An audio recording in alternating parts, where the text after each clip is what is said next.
Give us 1 hour and we'll help you change the way you think about happiness. Harvesting Happiness with Lisa Cypers Kamen is a fresh talk radio approach promoting happiness from the inside out. Happiness is a choice, and happiness can be cultivated and harvested. Each week, Lisa shines her light on well-being and global human flourishing by presenting a diverse and proactive collection of the greatest thinkers and doers who have devoted their lives to creating a better world in which to live. Lisa Cypers Kamen is a widely recognized applied positive psychology coach, author, documentary filmmaker, and lecturer specializing in the fields of sustainable happiness, mindfulness, and integrated well-being. Let's get to it. Here's your host, Lisa Cypers Kamen. Good morning, good afternoon, and good evening, wherever you are. Welcome to Harvesting Happiness Talk Radio, broadcasting consciously prepared brain food from the beaches of Malibu, California. Each week, we explore the very serious business of happiness, sustainable well-being, and human flourishing. We are not talking about that annoying yellow smiley face. No. We are talking about something much deeper and critical to the success of humanity. Authentic happiness is not selfish, egotistical, or narcissistic. In fact, it is essential in order for humankind to thrive. Sustainable happiness is important because it not only elevates our own well-being locally, but also contributes to collective global flourishing.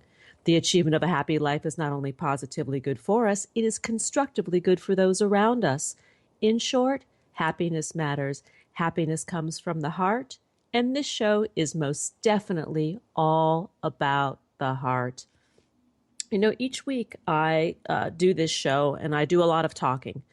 And one of the things that I have come to really learn about human happiness is when you ask somebody what it means to be happy, what they want most out of life and their relationships, they'll say, yes, I just want to be happy. I want to have peace. And then you ask them about their personal relationships. And people will say, well, you know, I'd like to be heard and I'd like to be understood, which is what makes this show today so cool, because we're talking about listening as love in action and what it means to have heartfelt communication in ways that you might not really even think of. And those ways may even be connecting with someone who is seemingly a stranger. My first guest is involved in probably one of the coolest projects I've seen in a while. His name is Benjamin Mathis. Benjamin is the founder of Urban Confessional, a free listening project. Benjamin started this as a way to challenge conventional actor training.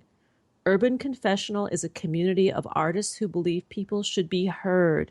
Currently in over 25 countries around the world, their volunteers stand on street corners with signs that say, free listening. Benjamin has been an actor for over 20 years. On film, television, and stage, he has worked with artists such as Academy Award-winning director Clint Eastwood, Academy Award-winning actor Alan Arkin, Sam Raimi, Bradley Cooper, Andy Garcia, Chris Rock, and producer Brian Grazer. Welcome, Benjamin. Thanks for joining us. Man, it is awesome to be here. And that introduction, what have I got to pay you for that? That was great. No, that's the free love part, right? That's right.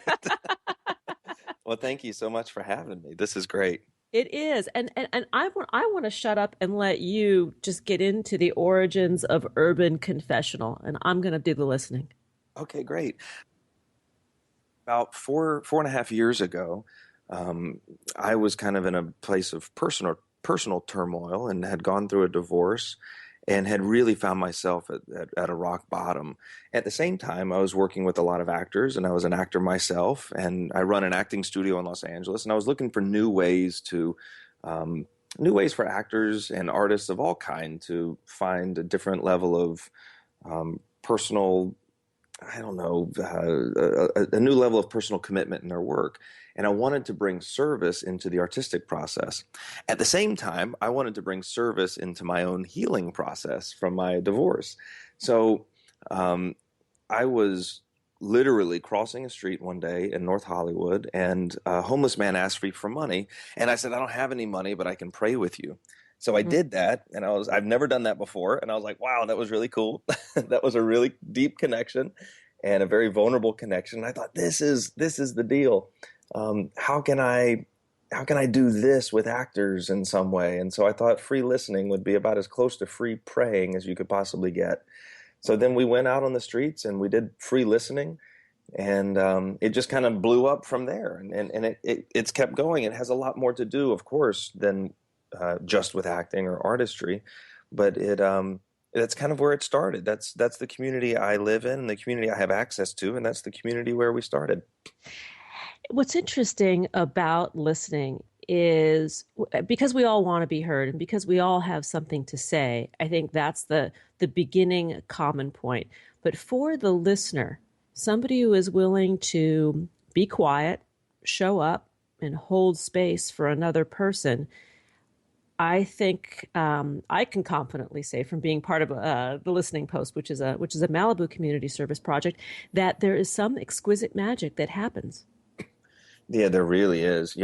I'm currently in North Carolina, but I'm originally from Atlanta, and I'm Southern, and if you've ever been to the South, you've probably heard about Southern hospitality or something like that. And to me, what that means is hospitality is, when you came over to my mom's house and you showed up, you would come in whether our house was a mess or not. Now, she'd always want it to be clean. Company's coming, we better clean up kind of deal. But if you just showed up, you were welcome in regardless of what our house looked like. And to me, there's something about this hospitality that we're doing when we can listen to people and we can allow them to be who they are in our presence without need to change them or correct them or fix them or adjust them. And we can just allow them to march to the beat of whatever drummer they want to march to while they're with us. It's a pretty awesome offering to be able to hold that space for someone to be who they are. And to me, that's hospitality.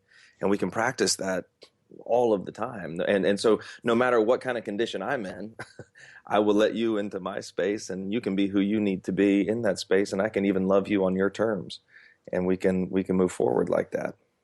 So take us through a listening session. I mean, there are people around the world that go out for these active listening programs. Mm-hmm. They're holding up the signs, as I mentioned, the free listening.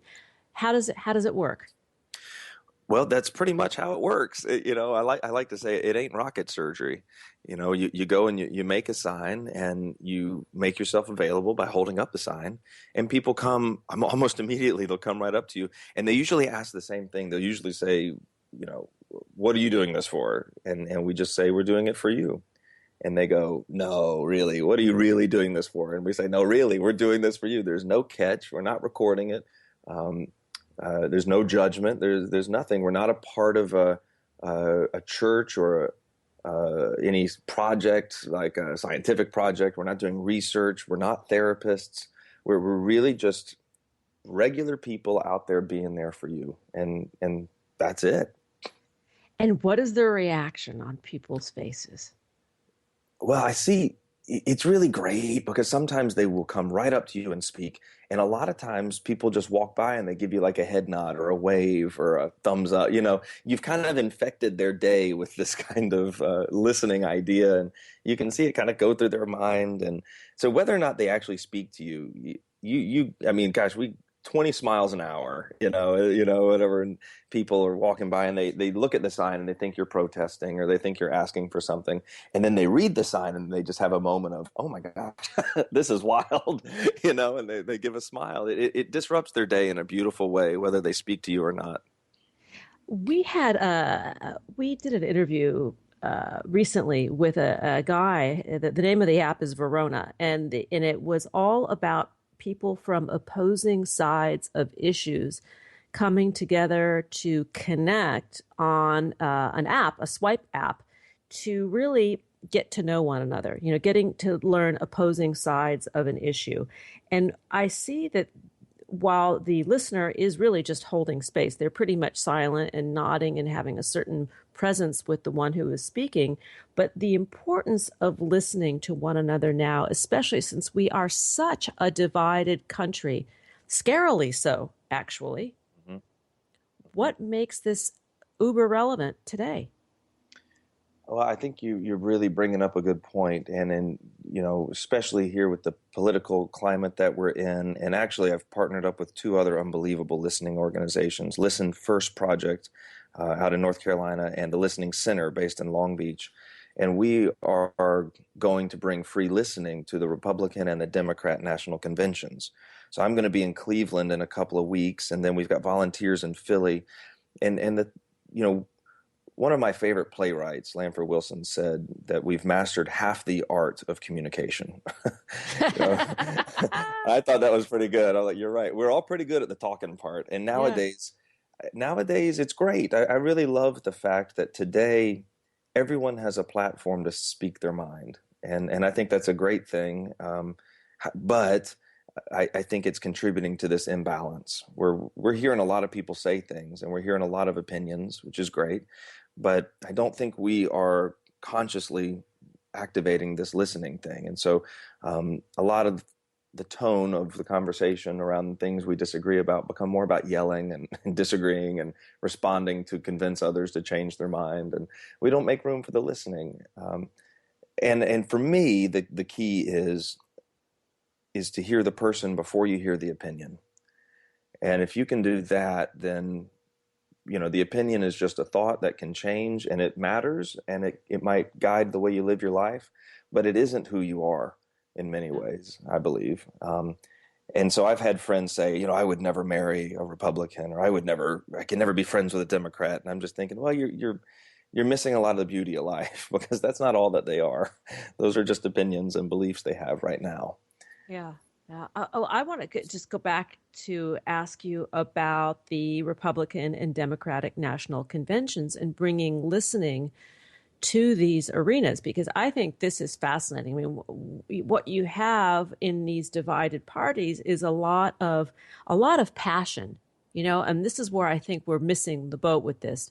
When people get fired up about an issue, it's actually coming from a place of powerful passion, of creative energy.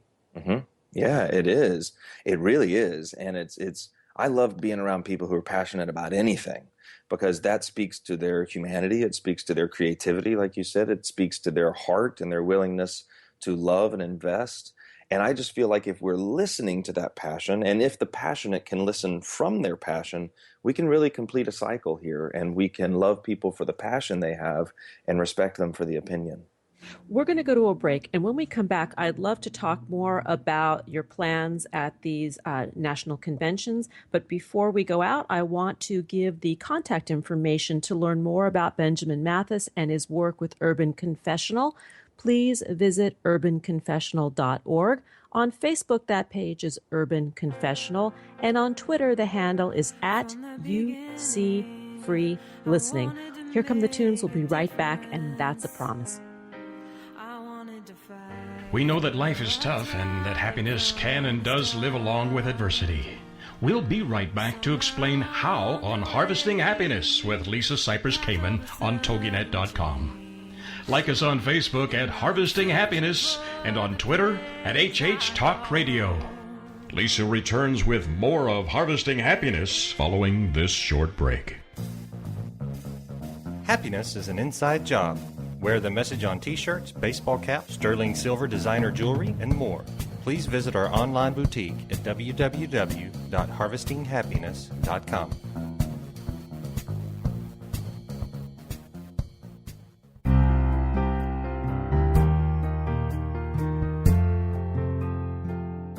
Are you or do you know a returning U.S. military man or woman in need of restoring joy in their lives? Did you know that our nonprofit, Harvesting Happiness for Heroes, offers stigma-free combat trauma and post-deployment reintegration programming? Check us out at www.hh4heroes.org. That's HH, the number 4, and heroes.org.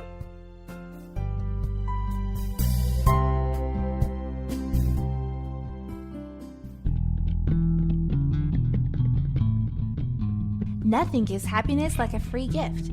Lisa Cypers Kamen has made her first ebook, Got Happiness Now? 8 Keys to Unlocking a Joyful Life, available at no cost to everyone. Unwrap your complimentary copy now by visiting www.harvestinghappinesstalkradio.com.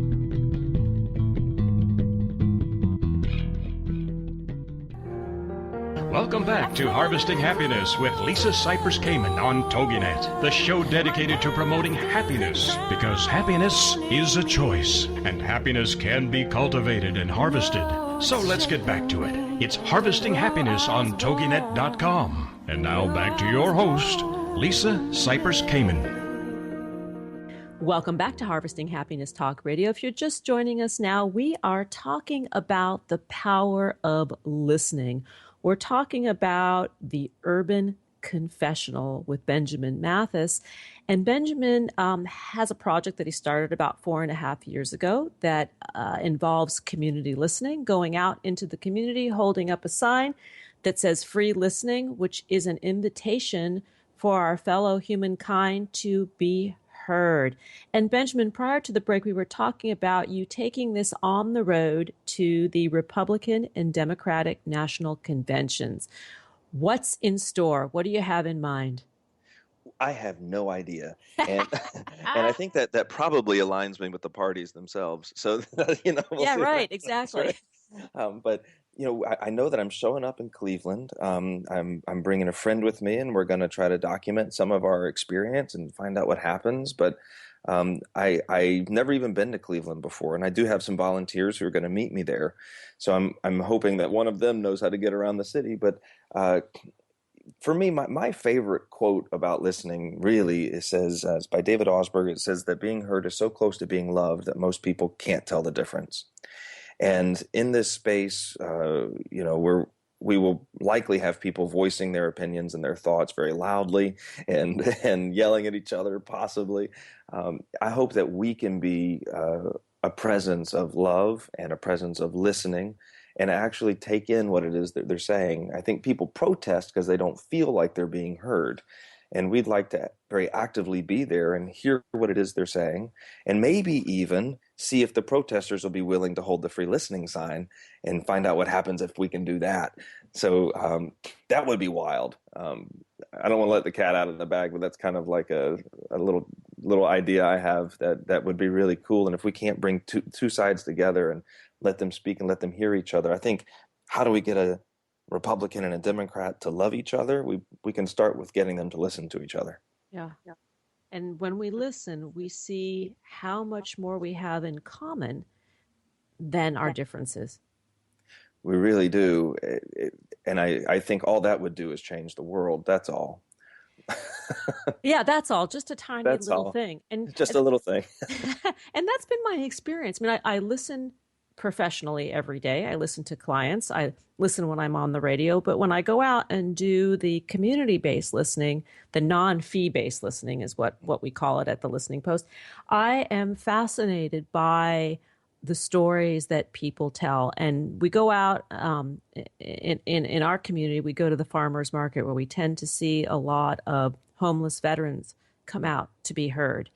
And sometimes they just want to sit and have that. It's really communing. It's 10 or 15 minutes of just communing. Mm-hmm. I always call it free listening, but sometimes I clarify and I say it's free withing somebody. I'm free withing. Free withing. Yes, yeah. WITHING, withing. Withing, yeah. Because really that is what we're doing, and we try to approach it in kind of a 80-20 split. So it's 80% the speaker, 20% the listener responding with questions or some sort of feedback to keep the listener, to keep the speaker speaking, to show our interest in what it is they're saying. But ultimately it is about maintaining a type of presence. And so that, when we're in that presence, that's where that communion happens, that kind of cycle between two people. And you have something really impactful. And when someone is really in need and they can experience that communion, they usually leave feeling loved.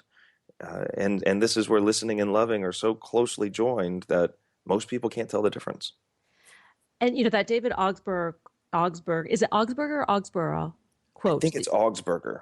Yes, that quote. I remember I wrote a course actually on how to train people to do the active listening. And that was the quote that I picked as the introductory to this little program, because I felt it was so powerful When you talk about those three little words, I love you, well, I hear you, which is Right, the response of an active listener, right, is the right. same. I hear you. I really hear you. Yeah, it's a powerful thing. One of the first day that we did it in 2012, we had a lady come up. There was three of us listening, I think, and we had a lady come up, and she was probably in her mid to late 40s, and she came up and she read our sign and she said, "Free listening," and she kind of rolled her eyes. She said, "Why would you listen to me? Nobody's listened to me for 20 years." And That's it. she just walked off, and I thought, "Oh, wow." Yeah, that's what we're doing here. That's it. That's what we're doing here. It's just I hear you. And listeners want to hear. Yes, absolutely. Um, in fact, one of the things about our organization that we do is that we are very passive. We do not ask people to come speak to us in any way, and that's on purpose. I like it when someone comes up of their own, for they come up and they want to speak of their own will, um, and one of the things you go through as a listener sometimes, especially a new listener, is this desire for someone to come up and speak to you. You're like, "Come talk to me." And so sometimes the person holding the sign goes through this whole cycle of, "Nobody's talking to me. This is awful." Yeah. I'm lonely. Why don't you come talk to me? And kind of getting through that cycle to get your own stuff out of the way. And then it almost always happens that as soon as the listener gets past all that kind of self-conscious, "Nobody's coming to me," as soon as that kind of dust settles, someone approaches, and then that communion can happen, and it's a pretty cool experience. There's infinite lessons. Oh, indeed. And that's what I wanted to ask you next. Are the lessons in humility of a listener? Yeah, I think it's one of the most difficult practices, most difficult lessons for me personally, but also maybe for many of us, because when you're actually listening to somebody, you really are putting them ahead of you, really, in a real way. And if you're listening to understand instead of listening to respond, you're really putting their thoughts and their feelings and their experiences and your interest in them ahead of it. So, you're paying attention, and you're not trying to be interesting. It for that moment, there's a real self-forgetfulness that happens, and there's a lot of peace in that. There's a lot of comfort in that level of humility, and it's something you have to practice. And in my experience, it's not always something that just comes naturally. It's something you have to actively engage, and it's an unbelievably peaceful, powerful place to be. You say something very important about the powerful, peaceful place to be, that when we are in this place of active listening, we are completely mindful of the present moment. We're not, our minds aren't running to a response to what the other is going to say or we think they're going to say. It's really about being this vessel, sort of holding that moment for the other person to go, to be authentic, to shine, to share. And we're neutral. The listener is neutral and fully present. Right. And I would just clarify that a little bit. I'd say we're neutral of judgment or neutral of opinion, of course, but like you said, fully present with them. And the only reason I clarify that is because somebody asked me once, "Are we just like a brick wall standing there and being Oh, silent?" And I'm no. like, "No, not at all." Oh, No, no. not at all.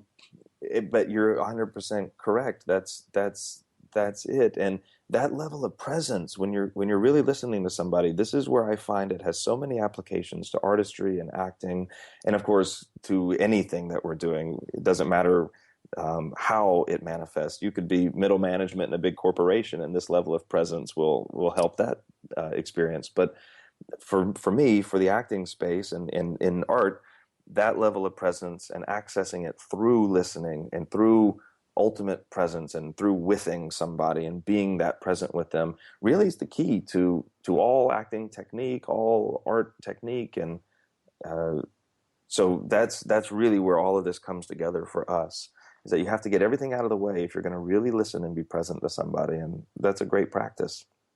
And I want to add what this has to do with happiness, because I want to tie it back to the science of positive psychology and the science of happiness. In that, when we are in this space where we're showing up in loving kindness and service for another person, the brain actually starts releasing hormones and chemicals that give us the helper's high. You know, that it is positively good for us when we do something positively good for another. That sounds awesome. You know way more about that than me. I'm just addicted. Well, you know what? You've had you get the dopamine and the oxytocin rush. Oxytocin is the bonding hormone that is released when we're in that deep connected state. Wow. So cool. I mean, it's the biology of pleasure, and we're really talking about pleasure outside of, you know, carnal lust and hedonism. Of course. This is the fundamental pleasures of the human spirit when we connect with one another. We are almost out of time, and I want to get on to all the countries that Urban Confessional is touching. Yeah. Tell us a little bit about that. Well, just recently, we've had some new volunteers from places. Some are from Lebanon, someone from Egypt. We just had someone post from Taiwan, Thailand, Japan, China. Our website's been banned in China, which is pretty cool. How exciting. Congratulations. Cool, right. I'll take that as a badge of honor. Yeah. Ecuador, Chile, Peru, Colombia, Brazil, Canada, United States. Lots of volunteers in Mexico, Costa Rica, England, Ireland, Scotland, huge volunteer base in Spain. I'm just kind of India. We've got people in India, Australia. So, you know, it's really spread. I think this is a very universal message, and it's been really exciting to see everyone embrace it. Well, a continued luck on expanding Urban Confessional. If we can support you over here in any way, happy to do so. I think what you're doing is amazing. I get it. And, you know, I challenge each one of our listeners to go out into the world over the next day or so, or any day, and find a way to engage with somebody that you don't know and just show up and listen. Look at them through the eyes of love and see what happens to them and see what happens to you, because it is life-changing. That's right. And it's not something you have to be trained to do necessarily. You know how to. You just have to remember how to. Yeah. Sometimes you can go do it. Anybody can do it, and it does require a little practice, because we are advice givers, us humans by nature. We want to fix things, right? And That's listening right. is the opposite of that. I want to just give our contact information to get to you. To reach Benjamin Mathis, please visit urbanconfessional.org. On Facebook, that page is Urban Confessional. And on Twitter, the handle is @UC Free Listening. And you don't need much to get this going in your area. Just a sign, a willing heart and mind, and to say free listening. So Benjamin, thank you so much for being with us. Please continue to be in touch and update us so we can support you. Thank you so much for having me. Oh, pleasure. Here Come the Tunes. We'll be right back. We know that life is tough and that happiness can and does live along with adversity. We'll be right back to explain how on Harvesting Happiness with Lisa Cypers Kamen on TogiNet.com. Like us on Facebook at Harvesting Happiness and on Twitter at HH Talk Radio. Lisa returns with more of Harvesting Happiness following this short break. Nothing gives happiness like a free gift. Lisa Cypers Kamen has made her first ebook, Got Happiness Now? 8 Keys to Unlocking a Joyful Life, available at no cost to everyone. Unwrap your complimentary copy now by visiting www.harvestinghappinesstalkradio.com.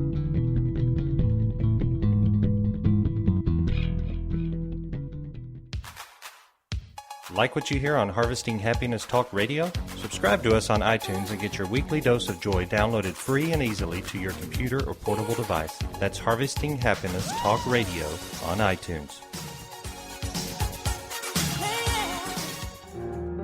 Welcome back to Harvesting Happiness with Lisa Cypers Kamen on TogiNet, the show dedicated to promoting happiness, because happiness is a choice, and happiness can be cultivated and harvested. So let's get back to it. It's Harvesting Happiness on TogiNet.com. And now back to your host, Lisa Cypers Kamen. Welcome back to Harvesting Happiness Talk Radio. If you're just joining us now, we are continuing the conversation about the exquisite magic of feeling seen, heard, and understood. And my next guest has been practicing this for many years. Nick Askew is an Englishman living in the USA with his wife Caroline and his 5 children, including the dog and cat, which he counts as part of his kids. Nick is a filmmaker, poet, and speaker who travels the world helping foundations articulate their courageous, pathfinding notions, organizations find and reveal their soul, and most importantly, human beings express the emotion of their pain, their joy, and much in between. Nick has set out to capture the soul of this human race on film in all of its shades from all 4 corners so that we might see ourselves reflected in each other. Welcome, Nick. Thanks for joining me. Thank you. I feel exhausted after that description. I'm going to have to take it down off the site. No. It's like, no, really. I would rather just be called, I don't know. Anyway, I'm exhausted. And actually, I think it's all changing anyway. I always thought I was a filmmaker, and then I suddenly realized over the last kind of 6 months or so that it's nothing to do with that. Not really. I've just come back from a tour. A tour sounds really fancy, but I took my family along a kind of film tour of the West Coast from Seattle up into Canada, British Columbia. And I was at dinner with this guy called Professor Rupert Sheldrake. It's a great name, but he's already... I think he's a bit of a pariah in the scientific community because of his out there thinking. And he turned to me in front of everyone. He said, I think you might be an itinerant confessor. And so, of course, I was very rude back. But I was kind of thinking about it. It's like, well, yeah, itinerant because I wander around with my camera and stuff. Confessor, certainly not in any religious sense, and certainly not in any sense that there has ever been any sin committed, which I think is probably, part of its meaning in the modern context of the last 1,000 years or so. But certainly sitting there witnessing people was probably a thing. But I quite like the description, itinerant confessor. So maybe my site should just simply have something along those lines. Oh, yeah, the itinerant confessor, ultimate witness. I think ultimate witness is definitely part of what you do, and human portrait artist. Yeah, I guess so. So I don't suppose you saw this week's film, did you? I have not. This week's film, and I want to say, Nick makes these exquisite films that come into my inbox and can come into yours every Monday. And I'm eager to watch them every week because they're in black and white and they capture the essence of the human soul, I think. Talk a little bit about this week's portrait. Okay. Well, so I thought I was a filmmaker, so I trotted off around the world and I made these films. But there's a joke out your way in Hollywood, LA, so people keep coming up to me whenever I go out and screen stuff out there. They go, well, Nick, couldn't you put an explosion in or an animation or something? And, the joke being that my films are not really films, they're human portraits. In other words, they have just one frame and it doesn't even include the whole head. It's from just underneath the chin to 3/4 of the way up the top of the head. So just above the eyes. So you're really, really close. And when I witness someone with the camera, I'm really, really close. I'm about 1 meter away.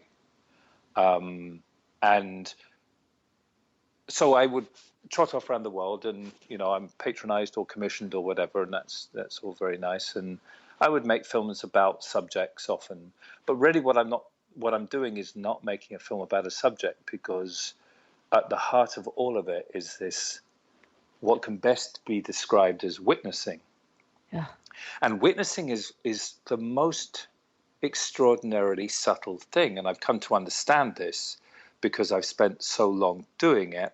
And then I've had my attention drawn to it so much recently anyway, because I've started to, well, not teach it, but film in groups. So I often film in groups of anywhere between about 6-7 people, and I don't know, did 250 in a movie theater the other day.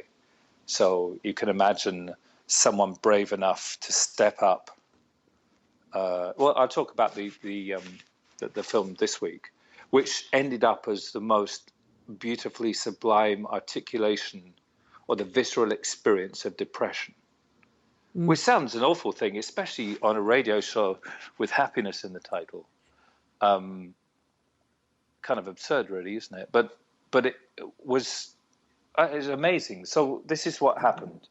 We were filming a bunch of people. So there's a whole bunch of people on a farm in England, which is the kind of center in Europe for this thing.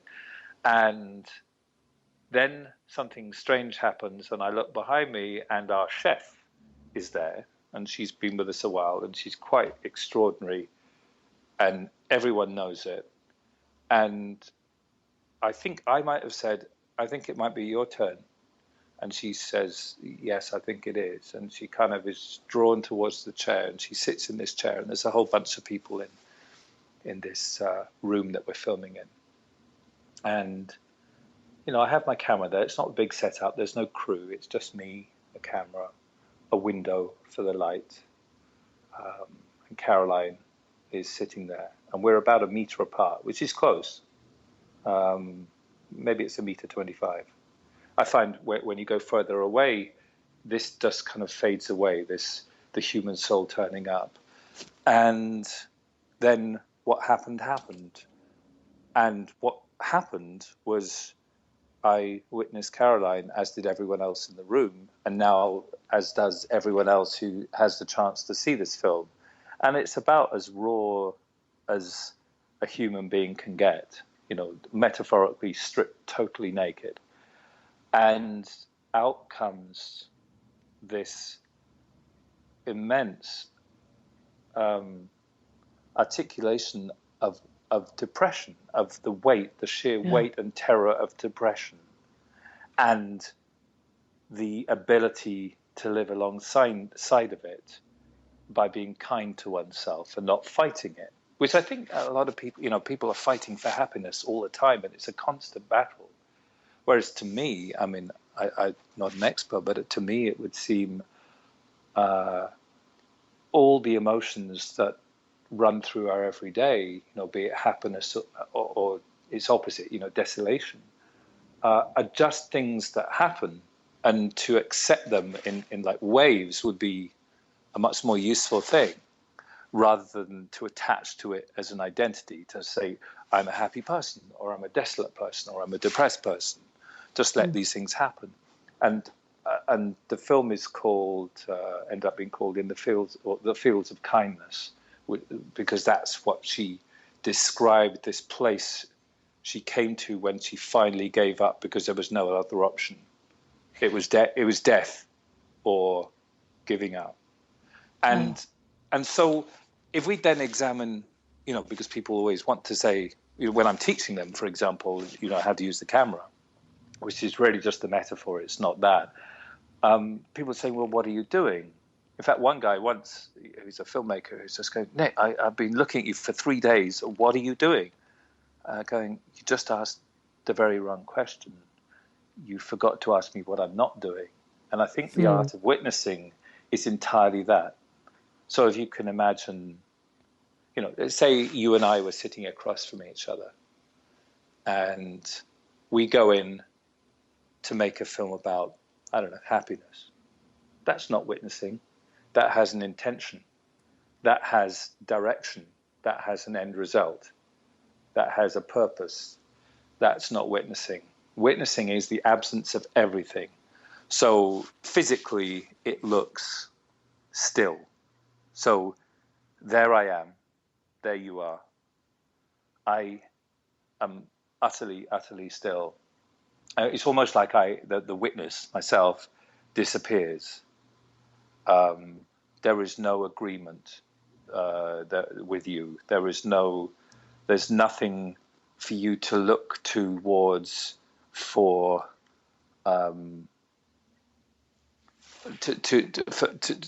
there's no one there to agree with you, etc. So in the space between us, there is no need. Suddenly the need's removed. I don't need you to be anything, because what I see is as it is. It couldn't be any different. I have no need for you to be happy or for be sad or to make a good film or for it to be anything in particular. What is in front of me is enough. It always was. And not as a concept, as a reality. It's like, well, there you are. And here we are. And there is nothing else. And then, and there's no opinion. There's no opinion of, well, what you should be, work that's gone past and stuff. And slowly this space dissolves and there you are witnessed. And what comes out is very, very different in tone to what perhaps comes out a lot of the time, myself included. Here we are, I'm talking about something because I essentially am trying to describe something to you. But what I'm talking about is when the true space exists, and it's almost space in which you're not even there. It's almost like you're grabbing from your words from the sky. And if you say something, then that's all good and well. And if you say absolutely nothing, then that's all good and well as well. So witnessing is very different. Not true, I think, to any kind of conversation, any kind of direction of any sort. I'm listening to your words. My eyes are closed, and I am nodding so gently as you describe what you've just said.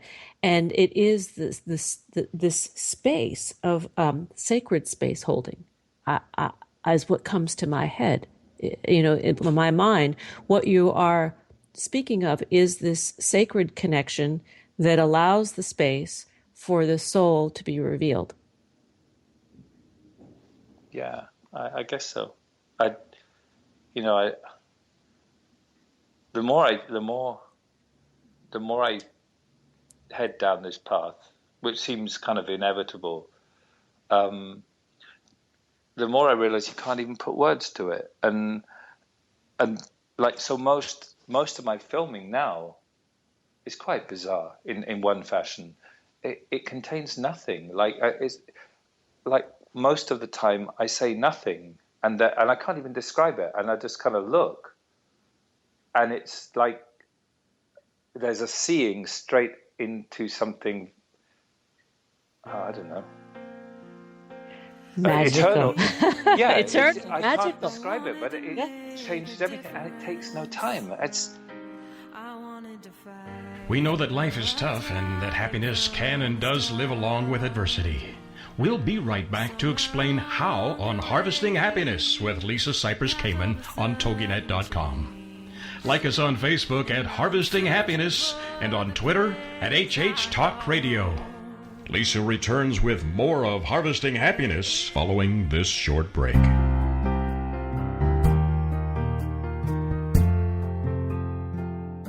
Are you or do you know a returning U.S. military man or woman in need of restoring joy in their lives? Did you know that our nonprofit, Harvesting Happiness for Heroes, offers stigma-free combat trauma and post-deployment reintegration programming? Check us out at www.hh4heroes.org. That's HH, the number 4, and heroes.org.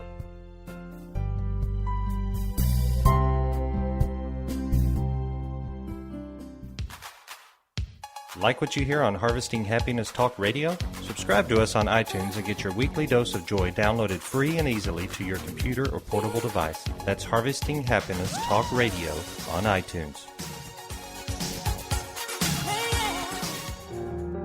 Welcome back to Harvesting Happiness with Lisa Cypers Kamen on TogiNet, the show dedicated to promoting happiness, because happiness is a choice, and happiness can be cultivated and harvested.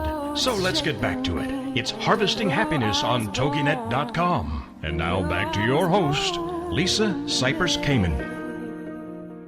I've been exploring Nick's work for many years, and I find that his films, words, images, observations, and unprotected conversations highlight the many elements of our lives, our work, and society at an unusual depth. And in doing so, His work opens our eyes to what people and organizations might become, to what we might become. And here's a continuation of my conversation with Nick Askew of Soul Biographies. I filmed in Canada the other day, and so there's a whole bunch of people in a little theater, and I've got it set up so we get the camera image is through the movie theater screen, so everyone is drawn into this huge image of the human face. It's quite, I don't know, it does something alchemical with the audience, and so you're really drawn in. And so I was looking for I call him a victim as a joke, but it's not a victim at all. But there is nowhere to hide, and people have to understand that. So my instruction at the beginning was, look, what I'm looking for is someone to sit here, and I don't know who it's going to be, but this is how I imagine you will probably feel. It won't be, I've got something to say to the world, and I'd really like to get up there and say it. That's not it, because that's talking at the world. That's trying to convince the world of something. That's what we mainly do. What I'm looking for, and this seems to work all the time, is someone who is being drawn out of their chair and they're desperately trying not to go. Like they're physically trying to remain in their chair, but somehow something is pulling them out. And there's always people like that, always. And so someone would get up, and then, in this particular filming, within 20 seconds, this person's face just changes. And the tone of voice and everything that comes thereafter is quite extraordinary. It's witnessing. It's like suddenly there's this space for not the usual words that create one's identity in the world, creates a place, it creates this persona which can now belong to the world. There is no belonging, because you do just belong. There is no condition. This is totally unconditional. And once the relief of that is realized, then what is deep down can actually come out. That's what I think is happening. Might be wrong, but that's the experience of it. And the more and more I do this, that's what it's all about. The filming bit. Well, and I've watched your films for years. I mean, you and I have a virtual history that goes back many years. We were laughing about it before we started the show, and I've seen the evolution. In the films, I believe they've gotten shorter and shorter over the years, and more powerful and pungent. Like just boom. The one I'm thinking of was a few weeks ago. You had captured a man who was talking about his wife. Yeah. Do you remember that one?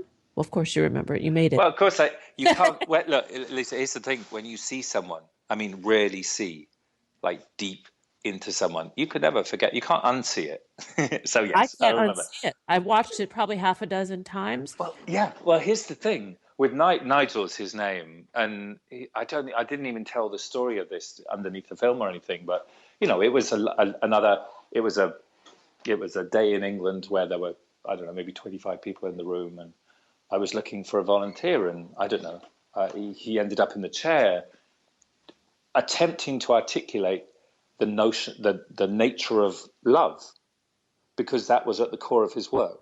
Love in the workplace was the core of his work. And so my job is to witness. And so my job is to have nothing to say. There is never any preparation. One can't do that. As soon as you prepare, you're directing. And so there he is, and he's struggling, and he's struggling, and he's struggling. And it's just frustration coming out. And that, we all get a sense, everyone in the room gets a sense of why the frustration's there. And so I'm simply paying attention to nothing in particular, the ether, if you like. And suddenly I get this idea that I should whisper something in his ear. And so I did. And his wife was sitting in the room. And my sense was I should ask him what he felt about his wife. and it totally and utterly floors him, and he just sits there, and then that next 90 seconds is the film. Yeah. It's that simple. And what he sorry, we've got some kind of bell going off. What it is the, it's not the articulation of love, it's the very experience of deep love, like unconditional love. And it's told partly in the words that he says, and there aren't many words, but mostly in between those words, with his breathing, his everything, his face is the lot. His body. Everything. And that's it. So, what I guess that tells me, certainly I can't say us, is that when we're with someone, we focus on what comes out of their mouth in the form of words, and we miss what's really being said. And so to experience someone is multidimensional. It's like you can sit with someone and really you can see it all if you just paid attention. And I think what that 90 seconds does is pays attention to someone. And, in the old days, if I'd gone in with the notion of making a film on the nature of love, God, I would have put a lot of words in it and explanations and looked for stories and all that kind of stuff. But I think realizing perhaps what's really going on, just to set myself free to turn up and just witness the world as it is and give this space in which what hasn't come out to come out is amazing, and you can make extraordinary stuff with it. And what is extraordinary about your work is, in addition to its heart and soul and raw beauty, is how it is being used. Going into corporations and organizations to help express or articulate its essence. Yeah, I do. I mean, I've been in business and I've run a fairly large company and stuff. I don't think I was particularly good at it. It wasn't really me, but I did it. I understand that world.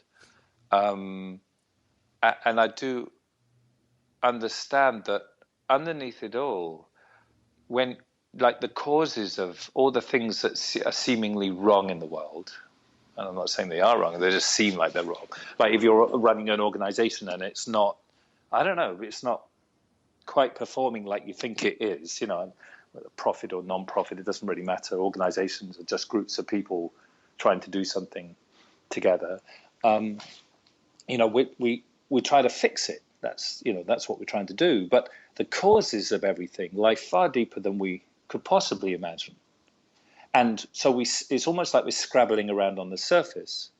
And so to spend or to give one's self the chance, the ability to just stop and drop down to where the causes of it all are, which are very tremendously deep, would seem like a good thing.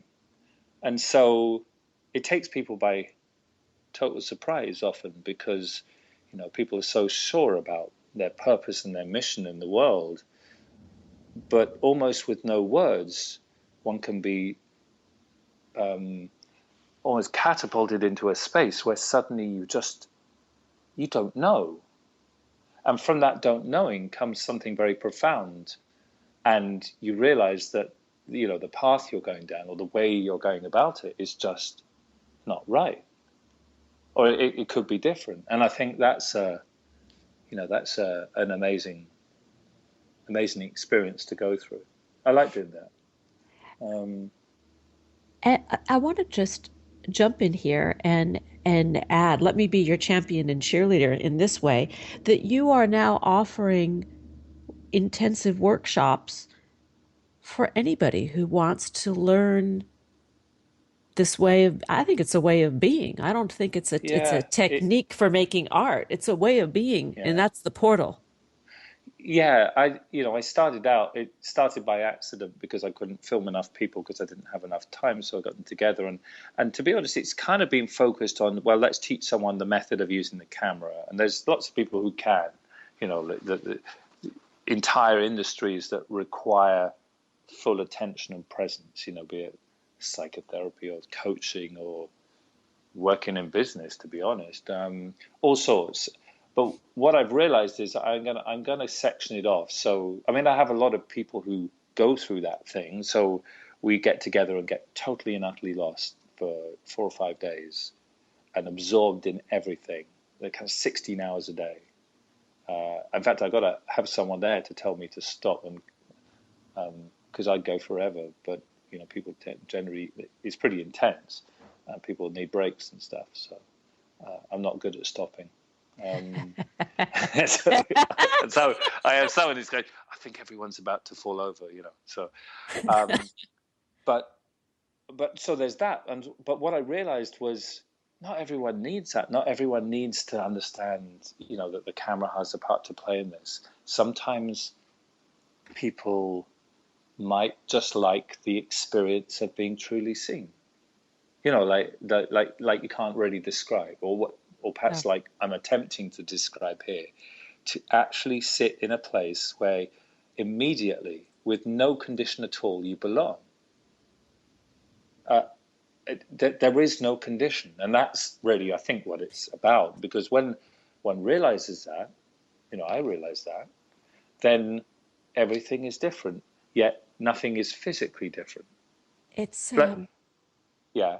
No, I was just going to add, I'm sorry to jump in. We are actually out of time, which is unbelievable. And so Excellent. That means you'll have to come back. But I wanted to just highlight one thing. What I hear you saying is that really it is that unconditional positive regard for another that comes to light. I see you. I hear you.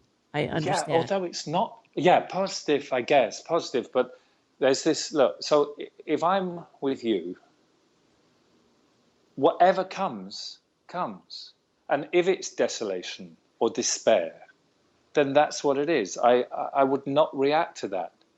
Here we are. I won't say it's perfect. It's just what it is. And so there's no need to fight it. Because as soon as I want vicariously for you, all in the service of a good life, I want you to be happy, I'm going to be directing the experience, and I'm immediately holding the notion that this is not good enough. Like, here we are, and you're sad, and I want you to be happy. And so one steps through the world fighting, non-stop. I think what generally happens is things come in waves, and we're not in control. We think we are. We're constantly, trying to control all of this. Need some kind of certainty that we're going to be happy or we're going to be successful in the eyes of other people and stuff. We're just not in control.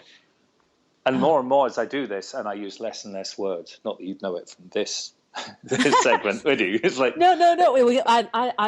I love that you're using words in this segment. It's really helpful. But I know there's a part for words, but when I had the camera out, strangely enough, I'd say, I'll often sit there for an hour and say not a single word, because I think that's the point. That is the point. But I want to just go back to something you said about wanting the other to be happy in the unconditional positive regard. And then we do need to wrap. And that is that in all the years I've been doing what I do, and I do sit with people in the dark nights of their soul, I have come to realize that there is and can be an exquisite beauty in that suffering. Oh, yeah.